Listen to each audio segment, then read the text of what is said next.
এই দেখি কাপড় খোল। কি করছেন মালকিন? চম্পা, তুই আমার বাড়ি চাকরানি হয়ে আমার স্বামীর সাথে চক্কর চালাচ্ছিস? না মালকিন, সেটা আমি নিজেই চাকরানির সাথে হাতে নাতে প্রমাণ করে নিয়েছি। তুই ভিতরে ঢোক, আজ আমার স্বামী এসে কি করে আমি দেখবো। কিন্তু আমার স্বামী এসছে, এবার আমি চাকরানি সেজে যাবো।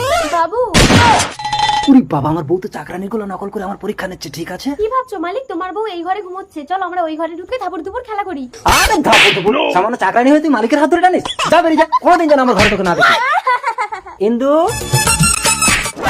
কি সর্বনাশ, আমার স্বামীকে সন্দেহ করে তো আমি ভুল করেছি। এই ওটা চাকরানি, কিছু করো না জানো? আমার কি হবে গো, পুলিশ! চম্পা, ধাপু দুপুর ধাপু দুপুর। বাবু, বাইরে তোমার বউ। আরে দরজা বন্ধ দেবো। এই পুলিশ! স্যার, আপনি হাত তুলছেন কেন? স্যার দেখুন না, চাকরানিটা আমার স্বামীকে নিয়ে ভিতরে ঢুকে কি সব। দেখি কই দেখি।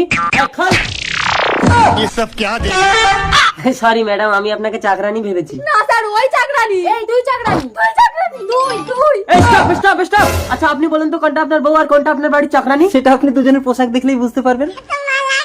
আরে কি দেখছেন, আমার কথাটা শুনবেন তো। Don't talk. এই arrest him. Okay sir, arrest. আরে আমাকে না, ওকে। Sorry sir. আচ্ছা ঠিক আছে, আপনি বিশ্বাস না করেন ওর স্বামীকে ডেকে শুনুন। ওর স্বামীর কাছে শুনে কোনো লাভ হবে না। কেন? কারণ আমিই তো ওর স্বামী।